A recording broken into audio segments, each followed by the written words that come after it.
अपने भाई को। और शीनी, जब से वरीशा हमारे घर में आई है ना, मुख्तार और बीजान का रवैया ही बदल गया है। ऐसे में अगर मैं उनसे ये सब कुछ कहूंगी तो पता नहीं क्या समझेंगे, मुझे ही गलत समझेंगे वो तो। हाँ, लेकिन आप कब तक पर्दा रखेंगी उसका? इस तरह तो वरीशा को और शय मिल जाएगी ना। आज एक झूठ बोला है, कल दूसरा बड़ा झूठ बोलेगी। तुम ठीक कह रही हो। मुझे तो वहाज की बात सच लग रही है। वो ठीक कह रहा है कि हमसे कोई ना कोई बात छुपाई जाती है। याद रखना, तुम रजा अहमद की बेटी हो और तुम मुख्तार अहमद की बहू बनकर, यानी वहाज की बीवी बनकर उस घर पर राज कर सकती हो, राज। और उन लोगों को अपने इशारों पे नचा सकती हो। समझ तो तुम गई होगी। मैं इन चीजों पे बिलीव नहीं करती हूँ।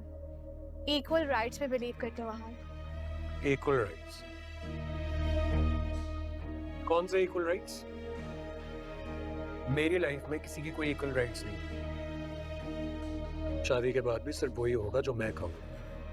तुम वही करोगी जैसा मैं चाहूंगा, वैसे ही कपड़े पहनना मैं चाहूंगा।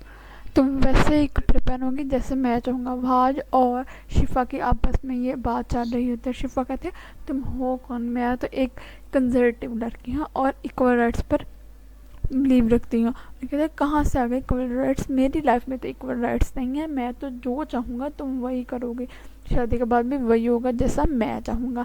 तो दूसरी तरफ वरीशा की मामा यानी कि महक वरीशा को समझा रही होती है कि तुम उस घर पर इस तरह राज कर सकती हो अगर तुम वहाज की बीवी बन जाओ, अगर तुम वहाज के साथ शादी कर लो और तुम अपना बदला भी पूरा कर सकती हो और उन सब पर अपनी हुक्मरानी भी कर सकती हो। और वरीशा कहती है मॉम, मगर मैं वहाज से मोहब्बत नहीं करती। कहती है कोई बात नहीं, तुम नहीं करती। मैंने तुम्हें कब ये कहा? तुम रज़ा अहमद की बेटी हो और मुख्तार अहमद की बहू बनोगी तो देखोगी कि तुम उस घर पर किस तरह राज करती हो और तुम्हारी कैसे हुक्मरानी होती है।